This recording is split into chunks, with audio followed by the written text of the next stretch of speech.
Hello team, welcome to another ATP Geopolitics video with myself, Jonathan MS Pearce. Ukraine, no it's not, it's a US political update giving you another synopsis of the direction of travel for the Trump administration in the US. And we're going to be talking about tariffs, we're going to be talking about appointments, we're going to be talking about reactions, but primarily we're going to be talking about what is taking place in the political landscape of the United States and how there is this movement towards autocracy that is so obvious and so overt that it's incredible that such a rapid movement is happening before our very eyes. We're going to start with some, I guess, ridiculous things.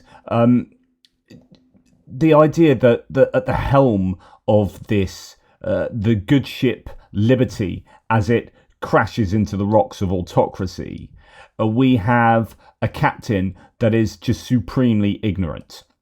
All over the world, the Congo and Africa. Many people come from the Congo. I don't know what that is, but they came from the Congo. And all over the world they came in, opened their South America. Many people come from the Congo. I don't know what that is. He says, I don't know what that is, but many people came from the Congo. I know that many people have come from the Congo to the United States. I don't know what it is, but they've got... So it's not just this gross ignorance that we see quite often. It's also just the overt lying that goes alongside that. We'll come on to the lying in a second. Here's some more just massive ignorance. Our fishery fishes for the sashimi quality fish, so it's all fresh. It's an ice fishery, and it's been around since what started in the early 1900s. So the woman presenting some kind of fish thing, talking about ice fisheries being around since the 1900s. And what's Trump's response to ice fisheries being around since the 1900s? Well, it's been around for millions of years. Right, exactly. Long before us. Right, exactly. It's been around for millions of years, long before us. Right, exactly, she says, just thinking, what's he talking about? I'm talking about ice fisheries being around since the 1900s. That's great. So, that's where you're getting your sashimi and your swordfish from. That's where you're getting your fish from, ice fisheries. That's where you're getting your sashimi from, been around since the 1900s. Well, for millions of years, long before us. Anyway, moving on to a slightly more serious matter, which is the overt lying that is taking place. And we've heard this before. He keeps saying that, gas prices have gone down, so petrol prices have gone down, and egg prices have gone down, when that's not true in either case. And the egg prices are down 87%. But nobody talks about that. Nobody talks about that because it's not true. Egg prices are not down 87%. You can have all the eggs you want. We have too many eggs. In fact, if anything, the prices are getting too low. So I just want to let you know, prices are down. And if anything, prices are getting too low. So we've got to a state and a stage where the President of the United States can just stand up, speak to the nation, and just lie in the most ridiculous manner that egg prices are down 87% and they're too low. Like, egg prices can be too, in fact, they're just too low. And what was it? They were going to roll 85,000 eggs down, I don't know, White House lawn or something for Easter. And people are like, what's going on here? You can't afford to do that anymore. It's just, anyway, just craziness there. Okay, let's move on to the real move towards autocracy. And one of the problems is that good Republicans, decent, moderate Republicans, feel they are unable to stand up and say anything about this. Lisa Murkowski, the Alaska senator, who herself she's positioned herself as being a moderate, being not MAGA, and is often one of the ones that votes against the more extreme MAGA Republican positions. She said, well, US Senator Lisa Murkowski told a room full of Alaska nonprofit leaders, and you can actually go and watch this as a video of this, that the tumult of tariffs, executive orders, court battles, and cuts to federal services under the Trump administration are exceptionally concerning. Quote, "We are all afraid," Murkowski said, taking a long pause. "It's quite a statement, but we are in a time and a place where I certainly have not been here before. And I'll tell you, I'm oftentimes very anxious myself about using my voice because retaliation is real, and that's not not right. So she's worried, as many Republicans are, about retaliation. That's going to be retaliation both from the administration itself, attacks from Trump and his lackeys, but retaliation from the MAGA base as well, whereby you're attacked on social media, you're attacked even in person, and whatnot. So, that politicians are afraid to speak their mind, to reflect their conscience is in public, is deeply worrying and obviously not democratic. And you are getting a state of affairs where Republican politicians feel they have to toe the party line for their own safety. That's where we are in the United States. Right, so take that on board.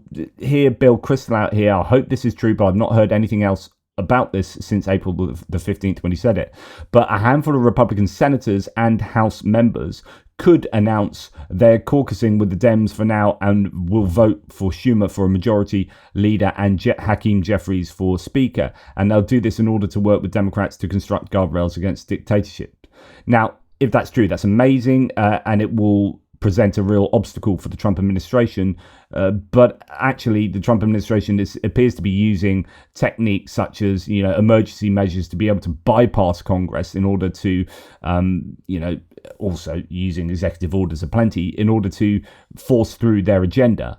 But it could be that a handful of senators and Congress people, House members, might force a change in Senate leader and House speaker as well. If that happens, obviously that changes everything. I don't know what the likelihood of that happening is, because of course it goes back to the idea that so many of them are indeed so afraid. It would take some serious courage. Then we've seen all these I don't know if you've seen them, but town halls involving particularly Republicans, because they've been the more controversial ones, where people have been turning up and asking difficult questions, speaking their mind. And then you've had situations where people have been ejected by supposedly, security guards and policemen and whatnot. Then Marjorie Taylor Greene's town hall, this happened, and it was all caught on camera as well. You had people ejected. Now, this person says, I'm not one who speaks out often about politics, but I feel compelled to share my experience in the Marjorie Taylor Greene town hall tonight. So again, think whether this sounds a bit like what you might expect to see in a more autocratic regime. I registered and attended as a legitimate constituent in her district. Kevin and I sat quietly and without disruption, but because we did not applaud and stand for Marjorie Taylor Greene and her message, we were quickly targeted and videoed throughout the town hall by her volunteers because I guess we seemed threatening. I witnessed people forcibly removed by police officers, for one, asking if there would be opportunities for questions, two, for voicing disapproval for certain topics and yelling boo. This particular person was tased as he attempted to walk away, and by the way, there was plenty of yelling yay that seemed to be ignored. And by the way, the issue with asking for, or not the issue with, the point of them asking for questions is that Marjorie Taylor Greene had stopped there being questions and said she found it too difficult to read the handwriting, and so had pre-prepared questions of her own. 3, for using profanity, the person was arrested. If someone voiced any slight dissent, police were quickly on top of them and they were forcibly removed. We were accused of being paid Democrat protesters. Again, we actually registered for the town hall and our constituents in our district. That we were uneducated and that we stood for violence. We had USA chanted in our faces over and over because we did not stand to applaud, all while we sat quietly and listened. What I witnessed tonight was both sickening and heartbreaking. We have voted both Republican and Democrat through the years. This is not about party, this is about slow fade of democracy, etc, etc, etc. So that's the sort of thing that's going on. So then there was a video, a similar one, of a woman, and I can't remember if I showed it to you in one of my videos, but there was a woman who was ejected from a similar town hall, a Republican town hall in Idaho. She was dragged out by, the security, by the potentially police, security, whatever you think they were. Now, remember this video of a Democratic woman being dragged out of a Republican town hall in Idaho. Remember how MAGA claimed that the security officers acted appropriately? They were all just charged. Here are their names. So Paul Tourette was charged with battery, false imprisonment, security agent uniform violation, security agent duties violation. Alex Tourette, the fourth, security agent uniform violation, security agent duties violation. Russell Dunn, battery, false imprisonment, security agent uniform violation, security agent duties violation, Christopher Burge, battery, etc., etc. You got 6 people there charged as they pulled this woman out, supposedly security guards, but none of them have security guard uniform or any identifiers to show their security guards. These are just paid thugs. And it probably is a good time to go forward to what I was going to say about this ICE situation, because this is what has also happened with regard to ICE, and this is absolutely despicable. So with regard to that, if I can find it, oh no, it might be later here. We had a situation where in Massachusetts, I've got to try and find that. In Massachusetts, you had someone whose window was smashed in his car as they were calling their lawyer by supposed ICE agents doing their duty of, I don't know, ejecting people from their car by smashing their cars up. Oh, look, I had it next anyway. I can't find it because it was next. Who knew that I'd put this in order? Okay, so you had this guy, and have I got the video of him actually doing it? I'll try and find that video. So here it is. Here is what happened when there were... So ICE agents smashed a car window in Massachusetts to arrest Juan Francisco Mendez, but his wife says they got the wrong man. He has no criminal record, and according to his attorney, he shares her asylum protections. So this is effed up, says this source. So this is what happened. And remember, are we living in an autocracy? And I'll pad that out in a second with further details. This is the dramatic video of police using a sledgehammer-type tool to smash the window of their car and arrest the 29-year-old Guatemalan immigrant. Juan Francisco Mendez's lawyer says he was... So the news reporter says police here, and this guy has an armored vest with police written on it. He's not wearing any uniform. He's just wearing cap and jeans, and that doesn't look like an official... I don't know why he has an axe. And he doesn't look like an official tool to do what he's doing, but he smashes a window with people in the car with an axe. Absolutely incredible scenes there. But sorry, typically too many things open. So smashing into... hammer-type tool to smash the window of their car and arrest the 29-year-old Guatemalan immigrant. Juan Francisco Mendez's lawyer says he was dragged out of the car on Tallman Street in New Bedford without a warrant. That lawyer says those agents were looking for someone else. And according to the lawyer, the man's wife was granted asylum status, and he right now is going through the process of applying for asylum. So this guy's got all these guns and ammo and whatnot, and you're thinking, when I watched this, I was like, I wonder if that's even a police officer or an ICE agent. I mean, it says police on there, so you got to assume he's police.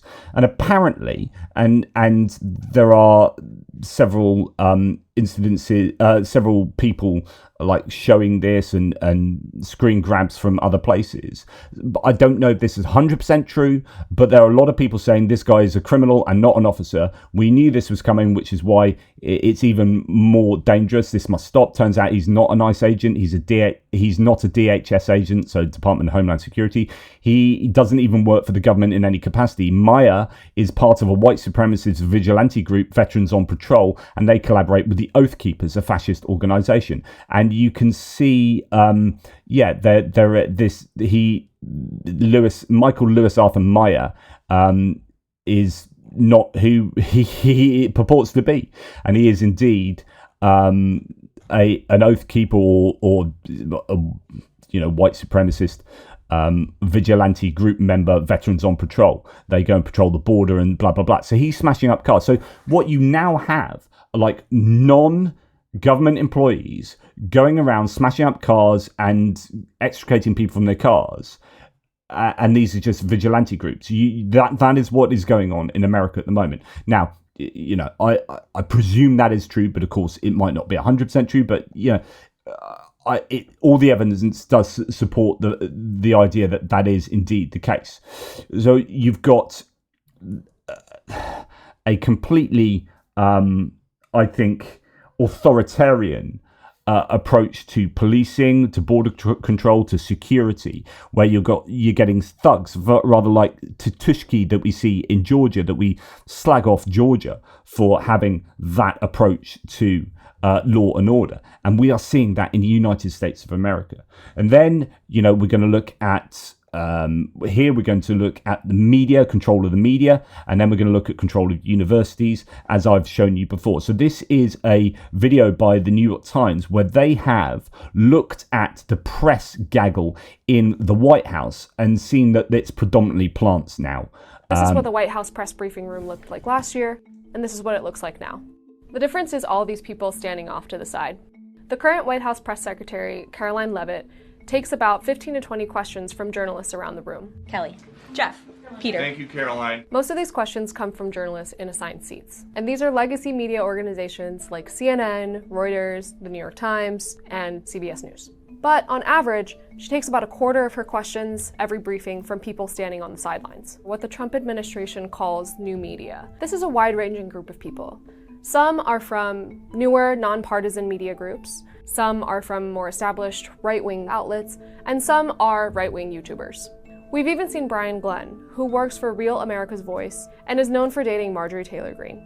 A lot of them frame their questions in favorable terms toward the administration or echo right-wing talking points. Will you guys also consider releasing the president's fitness plan? He actually looks healthier than ever before. I want to talk. That's Lindell TV, Mike Lindell, the My Pillow guy. So he actually looks healthier than ever before, is part of the question. So you're just obsequiously giving praise to the president. I want to talk more about the success that ICE is having, says this guy.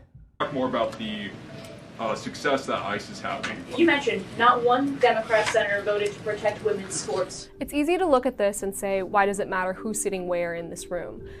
But this is an opportunity for journalists to question the administration directly on the news events of the day and certain actions and policies. This is a press briefing from March 26th, which is 2 days after the editor of The Atlantic disclosed that he had been added to a Signal chat where Trump officials were talking about war plans. After the briefing, where the press secretary asserted that No classified material was sent, and called the Atlantic editor an anti-Trump hater. Leavitt took questions from 9 people. 8 of those questions came from journalists who had assigned seating, and they all asked about Signal.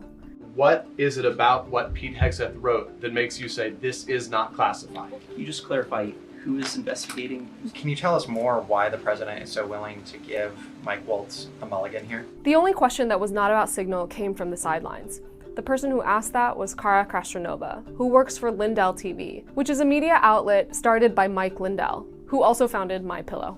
She asked an especially favorable question about something completely different. Why are Democrats so against election integrity measures like obviously proof of citizenship when it comes to voting in a United States election? The Trump administration has cited a more fractured media environment as the reason for making all these changes in the press briefing room. But reporters who cover the White House say that all of this has undercut the value of the press briefing room as a space to get real answers to hard-hitting questions and hold the Trump administration accountable. And I think that's a really important insight into what's going on with the media. Now let's move on to in this case, Harvard University. So the IRS plan, so there was this letter that was sent out to Harvard University saying, sort out all you can't hire who you want, you can't teach who you want, you can't teach what you want, and we want to dictate what you do, and if you don't do that, we're going to freeze all your funding. And then they had all this funding frozen, $2.2 billion worth, which, by the way, as far as I understand it, is funding for research. It's not like government handouts. So this will stifle the actual work that the universities do that actually gets a return on investment for the country. So it's not just government handouts like it is being reported in some places. But anyway, then Harvard University was threatened with an IRS kind of revocation to its tax-exempt status as the Trump administration ramped up pressure on the school's refusal to change its hiring and other practices. And that was according to CNN. Using the tax authorities, says Shashank Joshi, to punish political and ideological enemies is a classic authoritarian move. The Internal Revenue Service is weighing, this is a quote from New York Times, whether to revoke Harvard's tax exemption, according to 3 people familiar with the matter.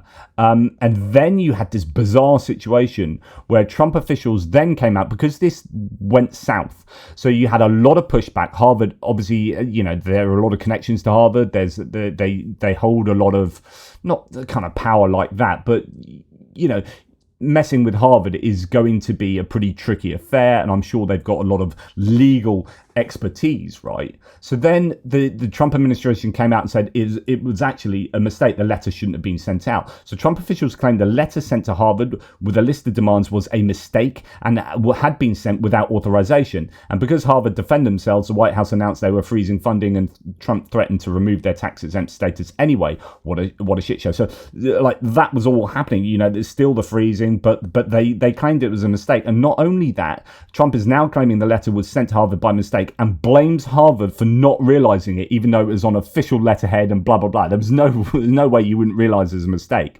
But it's like, it's always going to be Harvard's fault, right?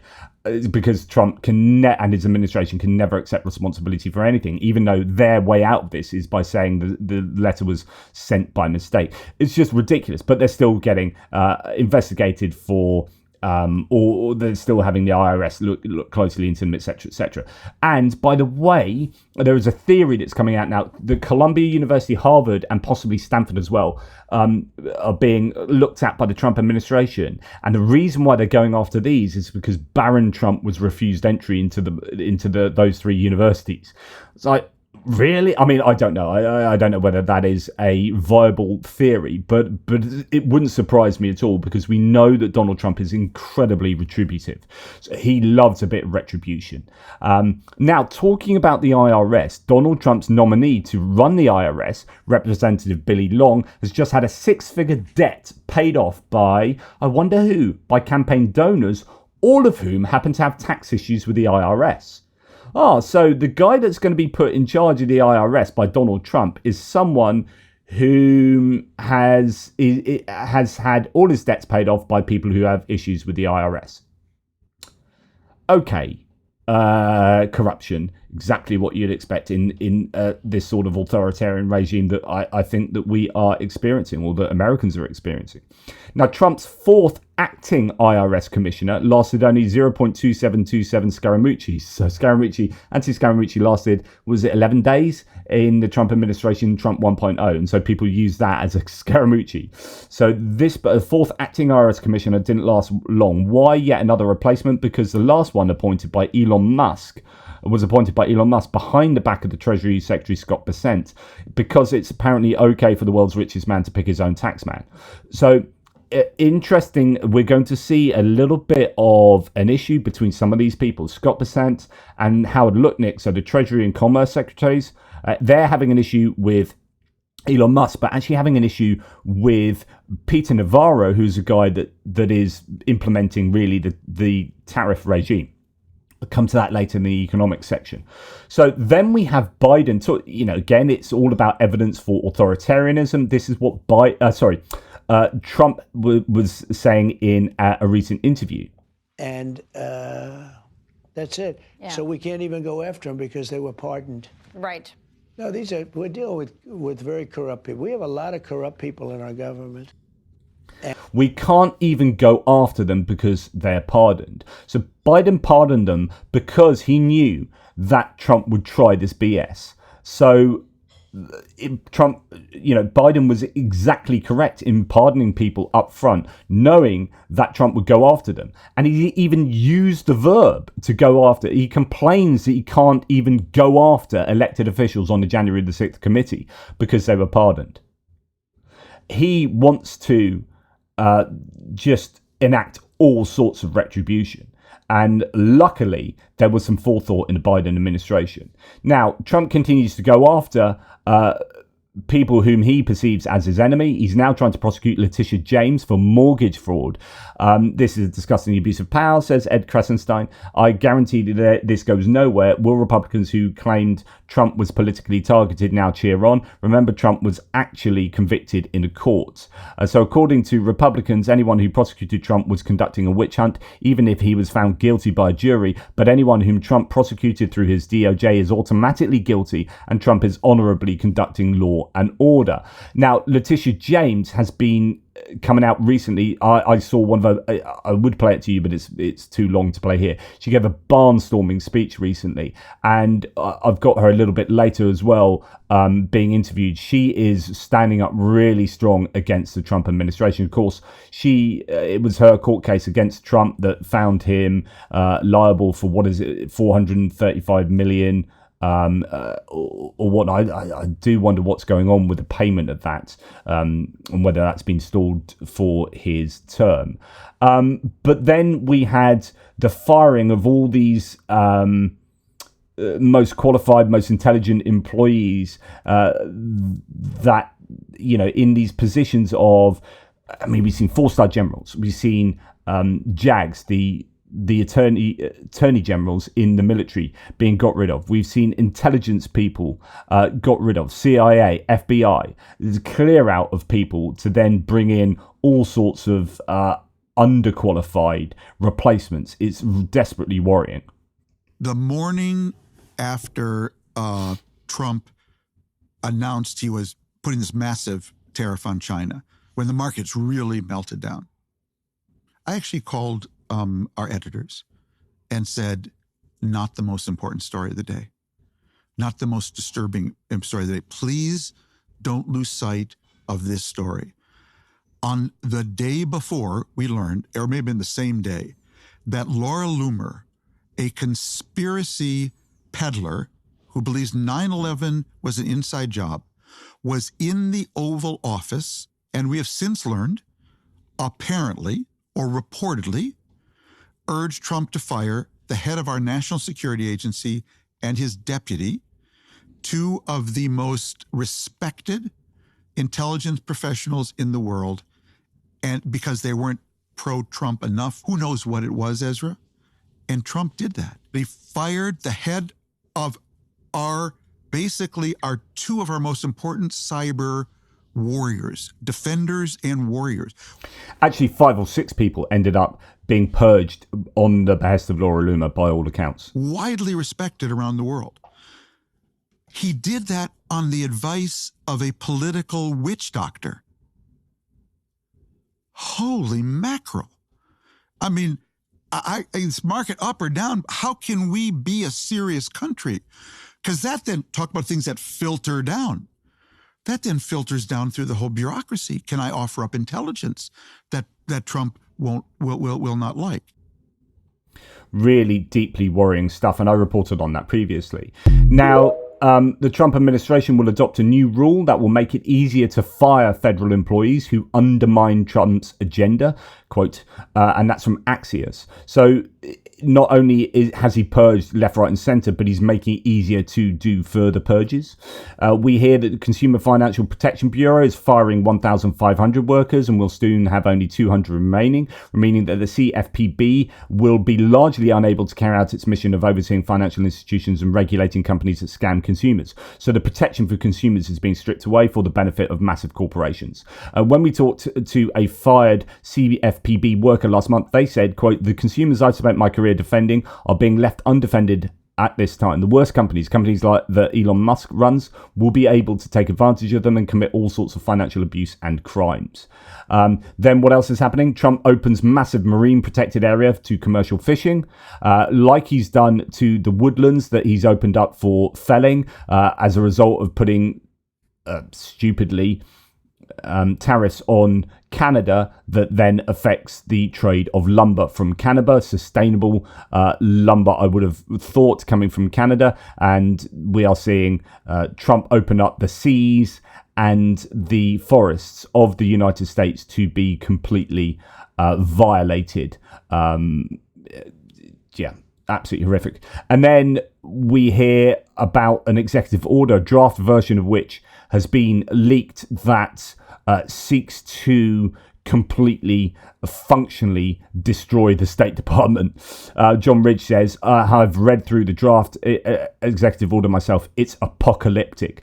Nothing short of the de facto abolition of most State Department functions. Someone else here says, I've been shown what purports to be the draft version of the soon-to-be-released executive order reorganizing the State Department. The chain of custody is a bit indirect, and it's important to be clear that there can be many versions of such orders circulating, and they can be subject to subsequent edits, etc. Keep those caveats in mind. I relay these takeaways essentially as a heads up to things to look out for. In the Retribution department, and reorganization permanently downsizes the embassy in Canada to a sub-skeleton crew, no more than 10 consular officers, etc. Similarly drastic cuts to all other personnel. It appears to essentially abolish what we now know as the Foreign Service. Immediately ends the Foreign Service exam, institutes new system based on things like demonstrated charisma. So you don't, when you are in the Foreign Service, you don't need the skills, maybe the language skills, you just need demonstrated charisma, verbal authenticity, and alignment with President's foreign policy vision, etc., etc.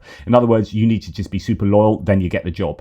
Embeds Doge-centric scrutiny of all spending, ends generalist global rotation in favor of 4 regional cores for the world, says new statute will be needed for that, but start now anyway, dramatically reduces staff at department, at home and abroad, shuts down several pages worth of offices at state.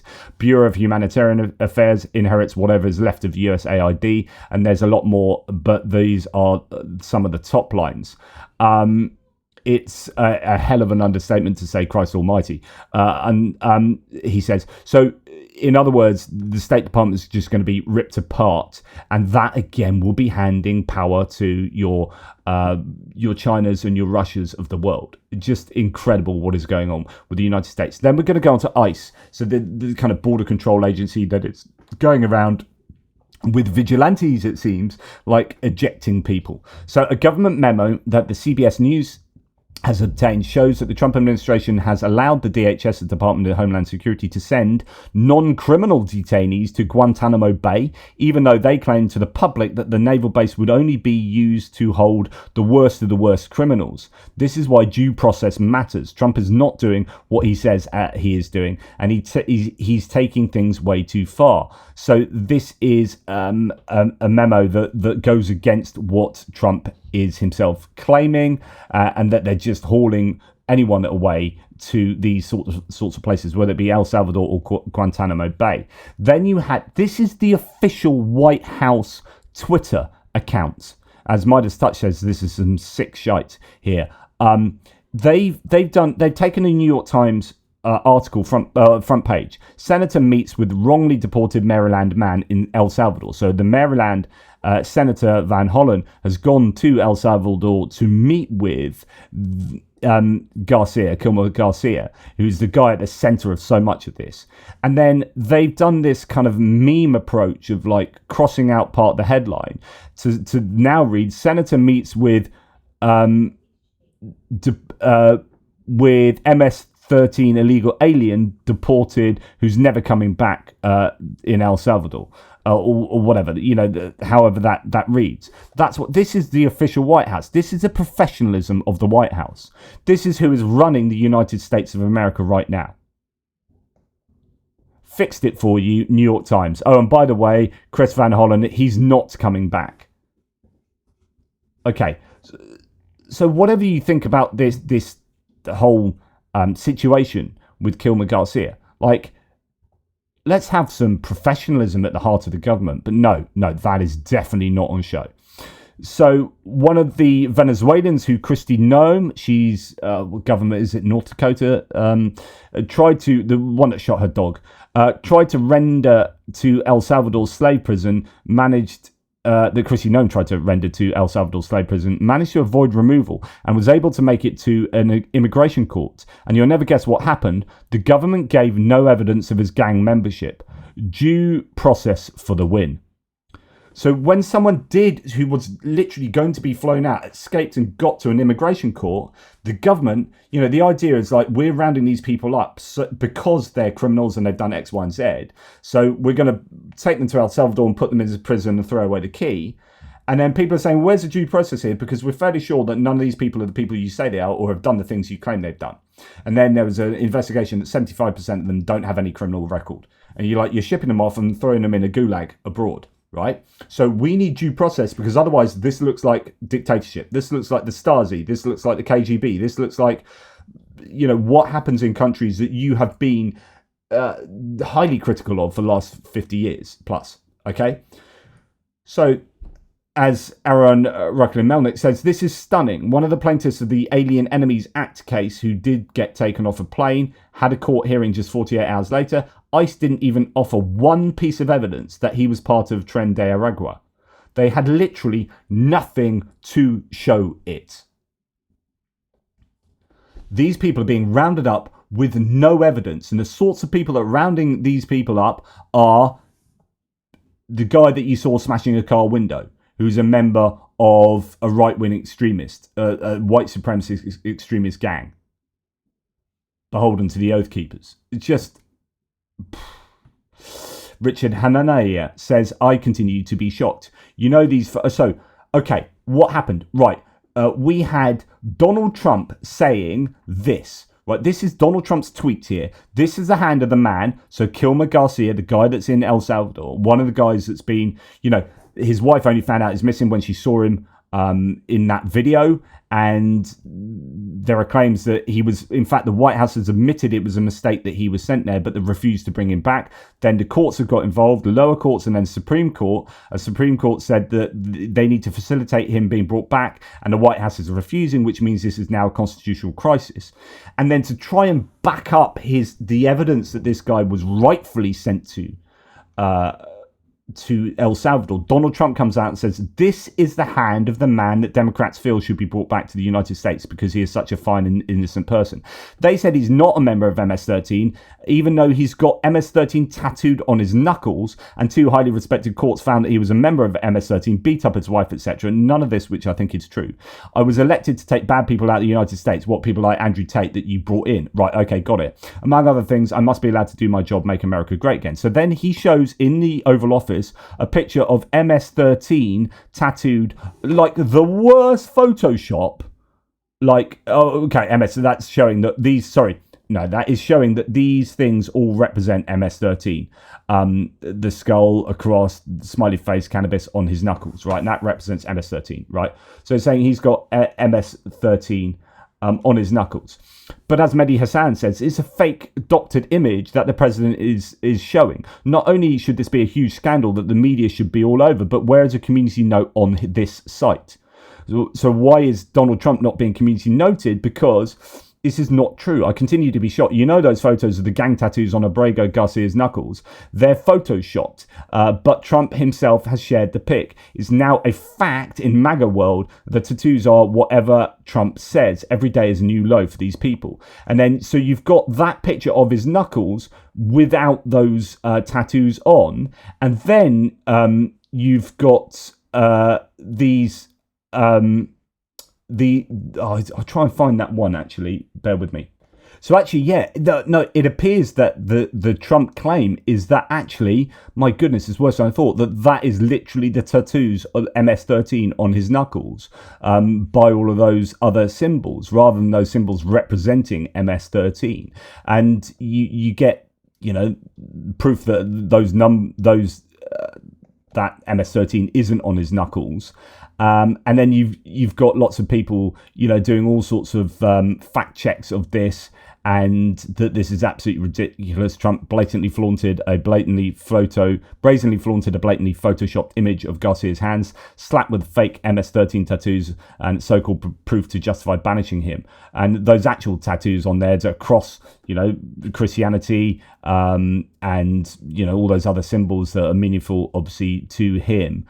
So on and so forth. I just took a scroll on Garcia's wife's TikTok account, and look at what I found. His wife placed the hearts directly over the MS-13 tattoos to cover it up. So then you get like MAGA people saying that, she's just covering up, his tattoos, so that's not, they can't be seen. So then you start getting people who are supportive of that Photoshop image saying, well, actually, there's a full breakdown of the code. The marijuana M is the 13th letter of the alphabet. Drug trade S, Sunrisa is a letter S. 1, the Crofts is pictogram, but 1, but also the third letter, i.e. 1 to 3. 3, Cavalera, third letter, but also death, muerte, M equals 13. Whatever. Good luck with all of that. So, this then becomes a big fight over, whether this guy was MS-13 or not. And all sorts of other stuff goes on around this. So one of the most chilling judicial opinions I've ever read, says Brian Krasinski, says the Conservative Fourth Circuit Federal Appeals Court judge in the Abrego Garcia case has stated, quote, the way that the administration is behaving appears to signal a crumbling of American democracy. He then begs the administration to follow the Constitution in a way that preserves American democracy while there is still time. The judge continues, if today the executive claims a right to deport without due process and in disregard of court orders, what assurance will there be tomorrow that it will not deport American citizens and then disclaim responsibility to bring them home? And what assurance shall there be that the executive will not train its broad discretionary powers upon its political enemies? So that is a Fourth Circuit Federal Appeals Court judge really sounding the alarm bells there. Then you've got, in a late night decision, the US Supreme Court tonight by a vote, or the other night, 7-2, ordered the Trump administration to halt the deportation of any further foreign nationals under the Alien Enemies Act of 1798. This follows a rush earlier today by the lawyers of several Venezuelan illegal immigrants to the Supreme Court seeking an emergency order to prevent what was believed to be another round of imminent deportations to the notorious CICOT maximum security mega prison in El Salvador. You'd already had a 9-0 finding by the Supreme Court against the previous one. So it's all becoming a little bit of a constitutional crisis. And then we hear that the new Trump administration is imminently planning on deporting an 18-year-old with a pending asylum claim to El Salvador, claiming that he's Tren de Aragua because he's in the picture on Facebook with a friend holding a water pistol that ICE agents thought was a real gun. This led him to be targeted, and then lots of people responded to this by showing pictures of J.D. Vance and Donald Trump Jr. with guns. The classic, look how macho I am, here's me on social media with a gun, saying, well, how about rounding these people up and sending them to El Salvador? So it's all just crazy. Tommy Vietor said this is the most evil, moronic shit I've ever heard.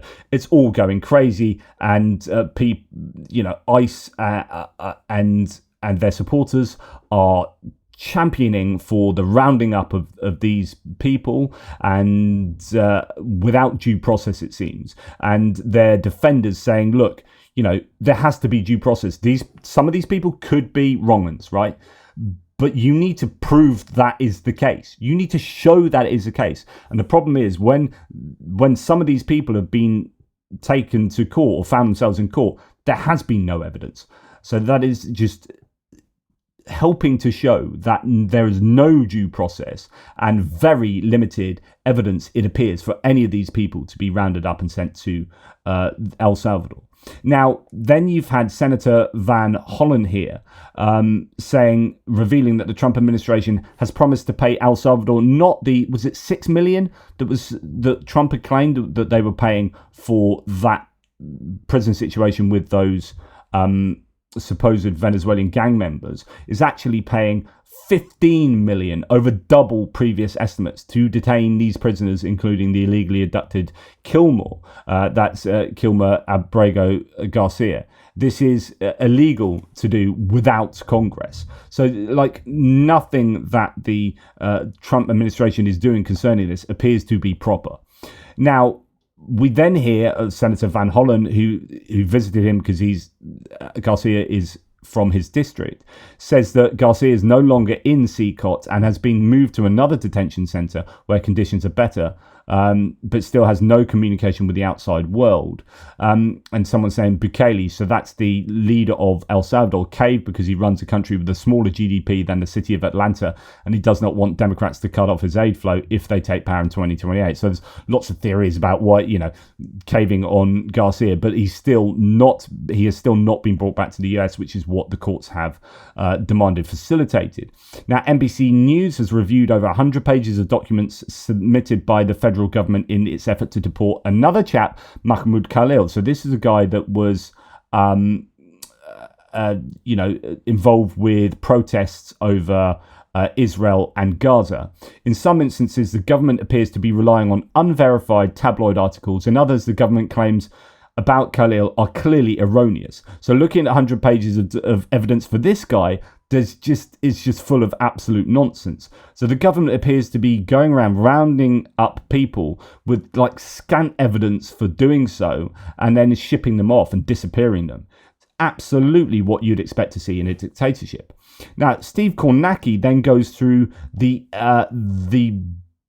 support for such approaches. So, well, let's listen to Steve Kornacki on opinions of Trump here. See this. White women with at least a college degree, the only group of white voters that really kind of is on the left politically, aligned with progressive causes, democratic politics.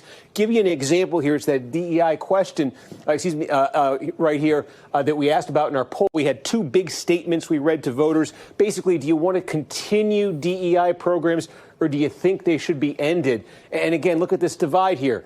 White men, no degree, end it. White men with a degree, end it, they say. White women, no degree, end it, they say, by double digits. And then white women with a college degree, completely different by a nearly 40-point margin, they say, to continue DEI. See this. So it's a really interesting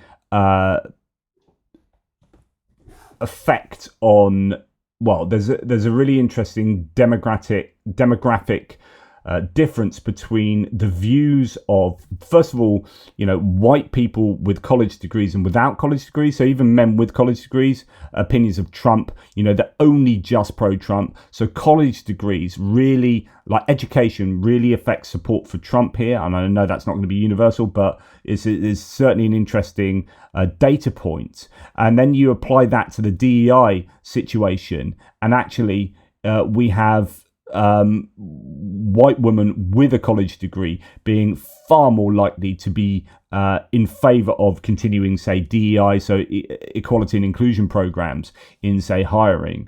And even though there's a slight difference for white men with a college degree, there's a big difference between white men without a college degree. It really is only white women with a college degree who are supportive of more, I guess, progressive ideals there. So interesting demographic breakdown there of opinion. Now, then we've got Sebastian Gorka, one of, I think, the most dislikable human beings on planet Earth. He's Trump's counterterrorism czar. He's now saying that anyone advocating for due process for Kilmer Garcia is, quote, aiding and abetting a terrorist. So if you support Kilmer Garcia, you can be arrested for aiding and abetting a terrorist. Could be looking at being federally charged. This is how freedom of speech dies. Just absolutely incredible. That the taxonomy of politics in America is dead. It's not left and right. It's not even Republican or Democrat. There's one line that divides us.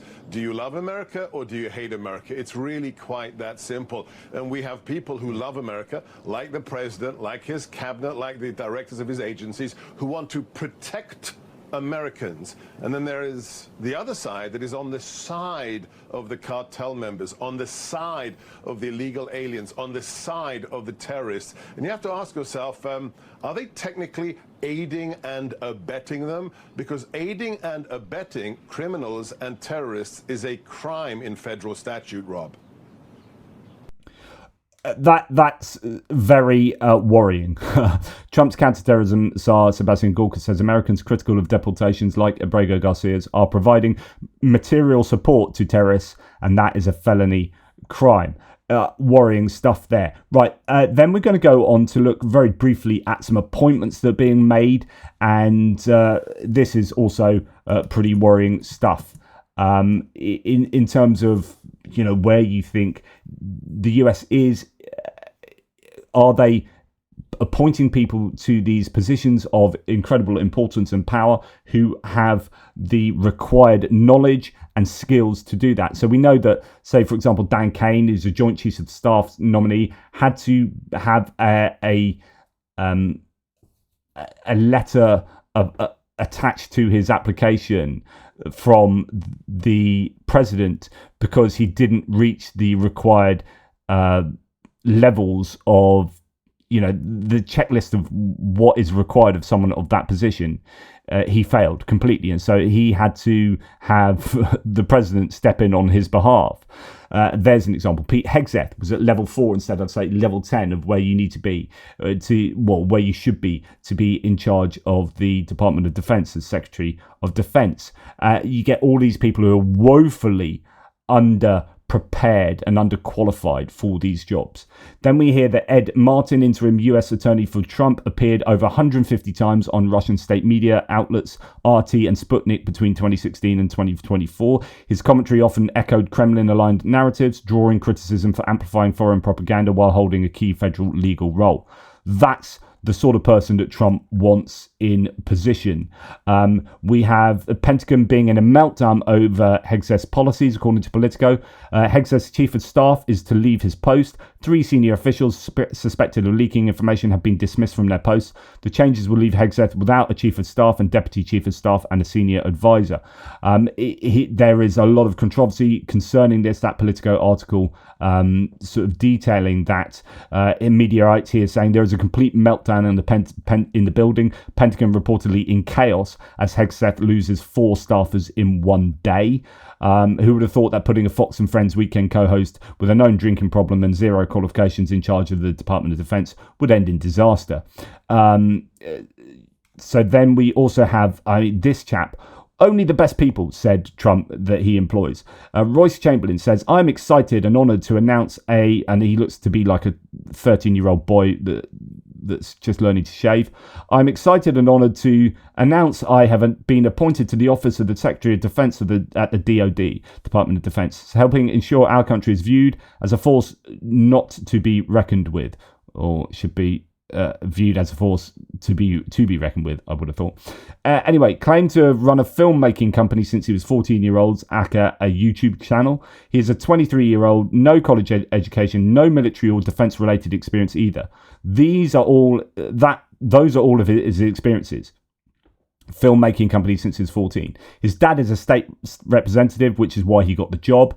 Are they employing only the best people? Well, here is who he is. There he is. Filming with QAnon people. Jim Stewartson saying, you got to be effing kidding me. What is this QAnon child doing at the Pentagon? Just incredible that this is a guy now in such an important position. But he's not the only. There was another one as well I saw the other day. Another really young guy. I'll see if I can find that. Yeah, I can't find it. There's another guy who's just woefully inadequate for the job, being placed in a similar sort of position. A really young guy. Not to say that if you're young you can't do things, but certain there needs to be a certain amount of experience and knowledge, I think, to go into these positions. And we're putting a 23-year-old influencer, son of elected representative with no college degree or military experience, at the DoD. This is not to be reckoned with. Yeah, and then we hear that there's a 5th top Pentagon official to leave their job or be suspended this week. Others escorted out of the DoD in a leak probe. That's the Chief of Staff Joe Casper, set to leave his role in the coming days. A senior admin official tells Jack Detch here. Wow, so the DoD really is in turmoil. Adam Kinzinger saying then there's a Naval Academy have cancelled a speech by a well-known and inspiring guy because they want to protect their students from the truth. How far have they fallen? So what he's talking about is a Naval Academy has censored a lecture by Ryan Holiday on, what's a lecture on? Censorship. Like, that is where the United States is going. Like, you can't talk about censorship or you will be censored. Absolutely incredible. Okay, let's very quickly talk about the economy. So Kamala Harris's economic plan was endorsed by 23 Nobel laureates in economics. Trump's plan was endorsed by Kid Rock. America went with option 2. That's basically where we're at. Let's go and look at what's been going on. Wall Street Journal is reporting that in order for Treasury Secretary Scott Bessent to convince President Trump to put a pause on tariffs, he had to wait until Peter Navarro was in another meeting. This is what I was talking about earlier. He and Howard Lutnick, so the Commerce and the Treasury Secretary, rushed into the Oval Office, convinced Trump to put a pause on the tariffs while Peter Navarro is in another meeting. Remember, Peter Navarro is a guy that is all for these tariffs and is a trade deficit hawk. He was a guy who came into the Trump team back in Trump 1.0 when Jared Kushner was tasked with finding him an economics guy. He went on Amazon, looked at some books, saw this guy writing on like economics in China and whatnot, and said, right, he's our guy. And then if you look in his books, Peter Navarro keeps referring to Ron Varro or whatever as a foundation for his views on tariffs and whatnot. And of course, that's just an anagram of Navarro. And it's just there is no economic basis for Peter Navarro's views, really. And that is what Trump is enacting at the moment. Wow. So this is the Treasury Secretary and Commerce Secretary having to go behind Peter Navarro's back to get Trump, to convince Trump to change his views on, or change his position on tariffs, at least for a pause.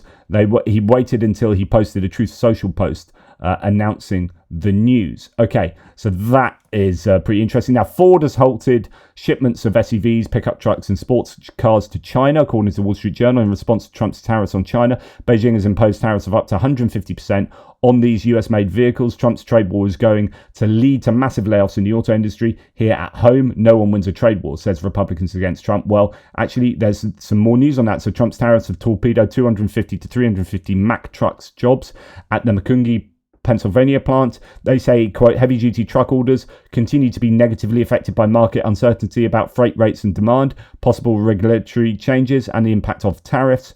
This isn't an isolated glitch, though. Volvo's just axed up to 800 US positions because, quote, Trump's import taxes bite, including cuts at the same Macungie facility.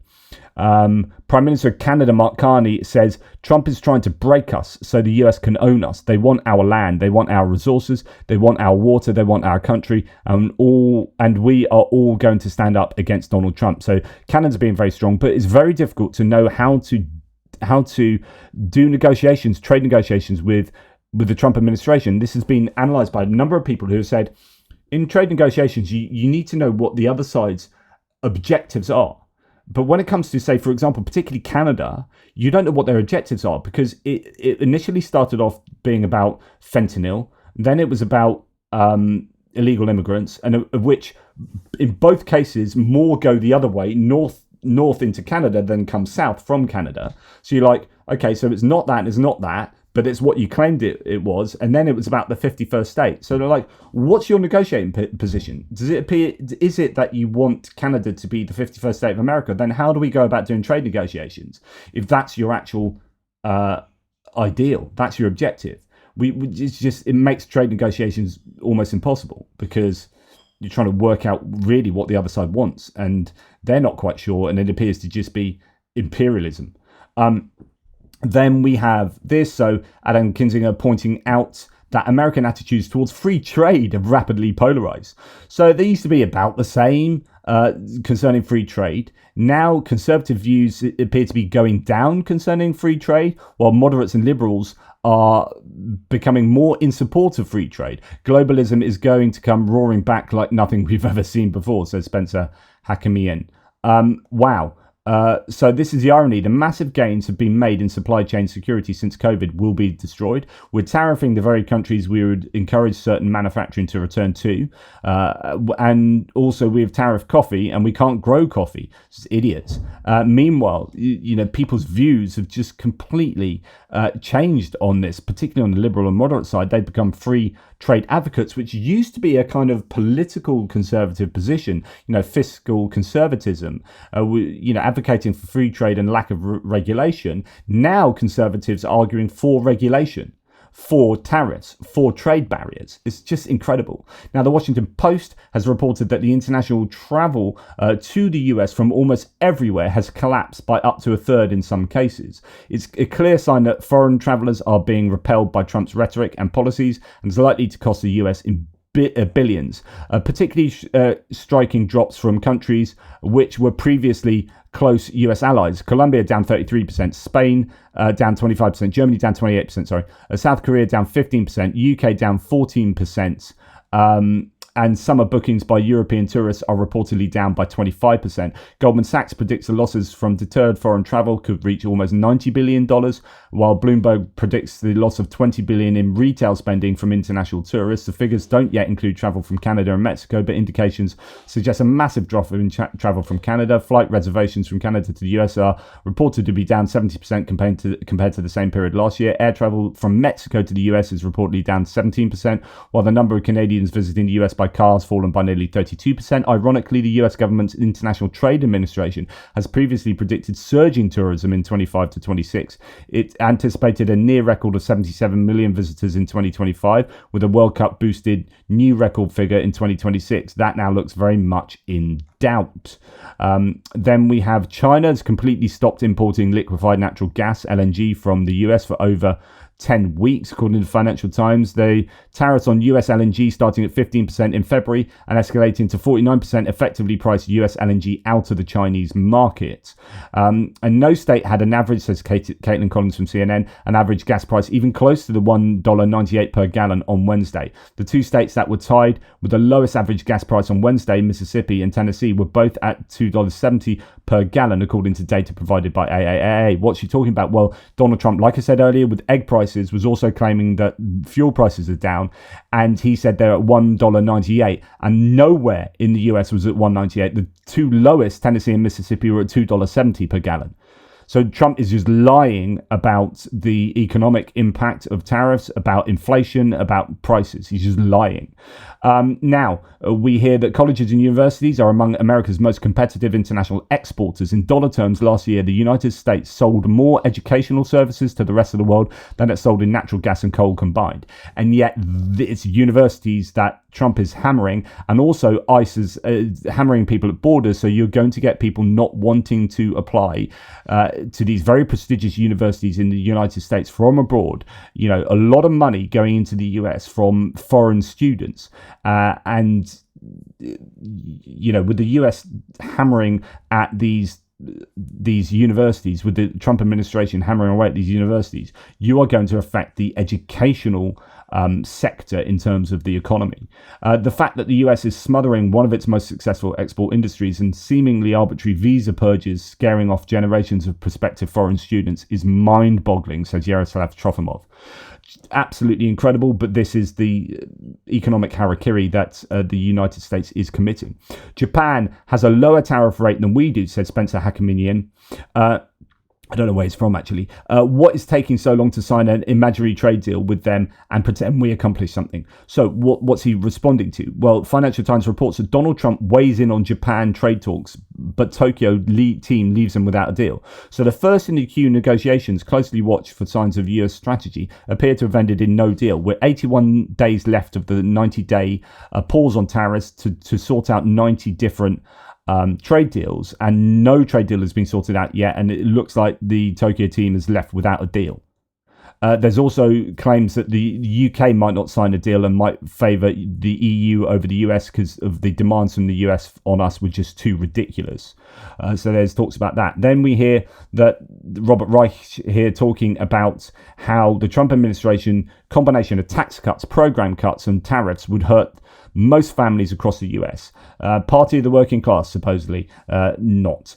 So the top 1% would gain $25,500 as a result of all of these things being enacted. Top 20% would gain about $250, 0.1%, and then you start losing. So the fourth 20% would lose $1,410. Middle 20% would lose $1,610. Second 20%, bottom 20%, they would lose the most. So all of these actions that the Trump administration is taking will affect the working class and middle class the most, and only the top 1% will really gain, anything meaningful. Of course, tax cuts for the rich. That's, of course, what's going to happen. The question then is, what's everyone doing about this? What are the Democrats doing about this? And some people are saying, well, the Democrats are nowhere. They're asleep at the wheel. What are they doing? But actually, there is some evidence to suggest they're doing quite a lot, but you just don't really hear about it. And what they're doing is stopping a lot of this stuff in court. So there's a lot of legal fights going on to curtail the worst excesses of the Trump administration. This is someone being interviewed on the Lincoln Project, who is Julie Johnson, Texas 32nd Congressional District. So she's a House member. If you really kind of want to put a nut to some things here, is people don't like the policies of what's happening with the Republicans. And the reality of it is the Democrats have stopped a lot of the pain. You know, we have filed over 100 lawsuits that have put on pause so many of these terrible things, and so the people haven't really fully felt the effects of it yet. Right. But what they're seeing is the effects of tariffs with a 15% drop in their that was my next question and for all you. of that, and they're seeing the effects of that. But they, you know, the grant funding, we got that paused. A lot of the employees we've gotten put back to work. You know, the Democrats. In other words, like the worst, like this would be far worse if the Democrats hadn't been challenging everything in court and going through the nitty gritty, spending all their time and effort actually trying to stop the worst stuff from happening. And they protected the American public from the worst of the Trump administration.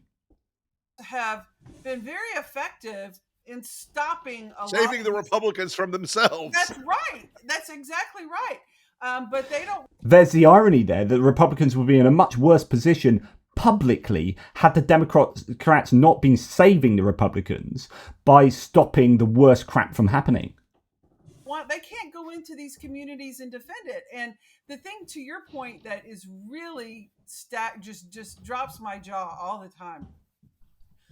I'm okay with everyone else suffering, but I never thought it would be me. Right.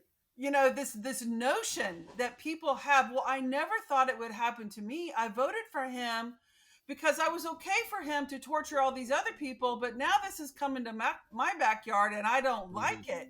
What does that say about our humanity in this country? That's incredible. Absolutely on point there. And by the way, just from a personal point of view, my sister lives in New Zealand, married to a Kiwi. She was looking at her Kiwi Saver tracker, which is her pension pot for when she retires. She has lost $32,000 in her pension pot, my sister, from Trump's trade war. Like, it affects people around the world. When you have private pensions that you're contributing to on a monthly basis, she contributes quite a lot to her pension pot. She works in a care home, managing a care home, and she is looking at retirement, I guess, in the next probably 15 years, but she's just seen her what the equivalent of 401k just evaporate because of Donald Trump. So this is affecting real people. Okay, so if a president withholds funding appropriated by Congress, that's authoritarianism, which is happening, Bernie Sanders says. If a president threatens to impeach judges, that's authoritarianism, which is happening. If a president seeks to take away the license of media that criticize him, that's authoritarianism, which is happening. We must stop him. So then you get Bernie Sanders and AOC still going out and, speaking to these crowds and crowds of people. Here's an example. And I keep talking about these people like standing up to the MAGA Republicanism at the moment. Billionaires like us can put unlimited amounts of money into both political parties. Huge crowd there. In a city of 85,000 in Folsom, Republican County, more than 30,000 people came out Tuesday night at the Fight Oligarchy sort of tour that he and AOC are doing. So they're definitely working hard against the Trump agenda. Then you've got the protests that took place yesterday. Some of them were huge, right across the United States. Here's Houston properly fired up.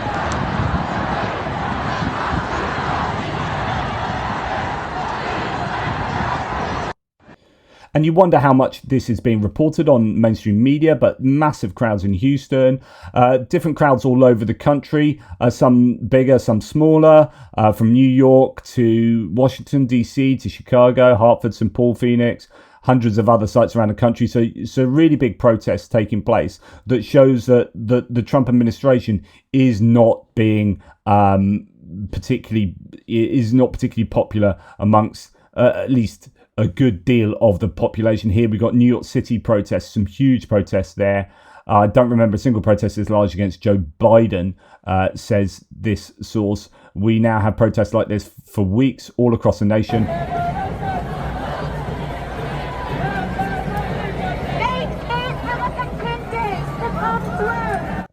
So some, sizable ones there, and some great, I mean, there's so many amazing placards, really, really kind of tongue-in-cheek, amusing ones. There's one for you, loads of great ones that I could share with you. Now, what other reactions have there been? Here's an interesting reaction from the Vatican. So we know that the Pope has been ill. J.D. Vance is a converted Catholic. He was just over in Rome recently, then went to an Easter Mass, then was going to meet the Pope, but the Pope refused to meet him, and the statement came out. Pope Francis, this is from I think the Daily Beast, Pope Francis skipped the Vatican's official meeting with Vice President J.D. Vance on Saturday, instead having his number two give the Vice President a lecture on compassion, according to a Vatican statement. So apparently there was a frank exchange of views, as the Vatican, as really, who knew that the Vatican would be giving almost like liberal lectures to the vice president, who came over to Rome and was all like, look at how Christian I am, and look at all this, and how amazing is my administration, and how Christian we are in our values, blah blah blah. And then Pope's number two going, no you're not. No you're not, and here's where you're wrong. And then lecturing J.D. Vance, apparently. Wow. You got Letitia James, who's been targeted by the Trump administration, just going for the jugular back again. I'm not going to play you this, but this is her in an interview, handing Fearless Woman, a must-watch, breaks her silence, responding to Trump's retaliation against her and hands him his ass. But you can go and see her variously talk about stuff like this. And I'm going to leave it there for you. Thank you so much for watching. These are scary times. Please watch my video on techno-fascism, because I think that's what's also going on at the heart of the US administration as well, with the oligarchy taking advantage of the American electorate, the American consumers, and the American government as well. Take care, and I'll speak to you soon. Toodle pips.